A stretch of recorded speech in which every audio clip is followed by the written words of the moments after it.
దైవ మర్మములు.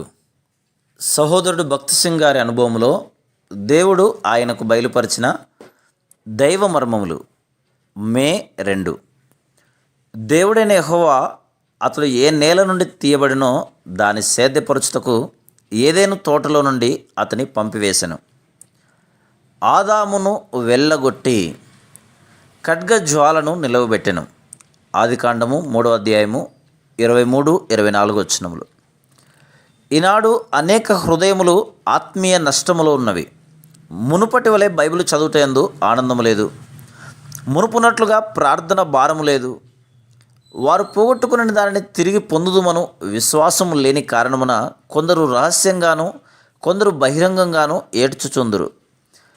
తిరిగి పొందవలనను ఆశ ఉన్నప్పటికీ ఏ విధానమున దానిని పొందగలరో ఎరుగకపోవటచే తిరిగి పొందగలమను నిరీక్షణను కూడా కోల్పోయి ఉన్నారు. వారు ఈ విధంగా తమ హృదయములలో తలంచుచుండవచ్చును. మొదటి ఆనందమును సమాధానమును నేను తిరిగి పొందలేనేమో, లేక మునుపటి వలె తిరిగి దేవుని సేవను నేను చేయలేనేమో. నీవు ఆత్మీయంగా కోల్పోయినది ఏమైనప్పటికీ నీ నష్టము తిరిగి సమకూర్చబడగలదు. అంతకంటే ఎక్కువగా కూడా నీవు సమకూర్చుకొనగలవు. ఆరంభంలో ఆదాము సమస్తమును పోగొట్టుకునెను.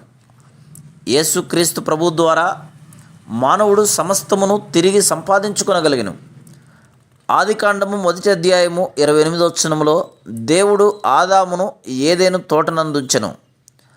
భూమి అంతటికీ రాజుగా చేసి భూమి మీద చేపల మీద పక్షులు జంతువులు సమస్తము మీద అధికారం అనుగ్రహించెను.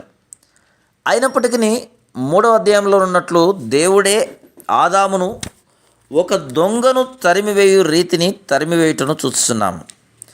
ఆరంభంలో దేవునితో ముఖాముఖిగా మాట్లాడినవాడు ఇప్పుడు దేవుని సన్నిధి నుండి వెళ్ళగొట్టబడి తన హక్కులన్నింటినీ కోల్పోవలసి వచ్చెను. ఎంత గొప్ప నష్టం! దానిని ఎవరునూ విలువ కట్టలేరు.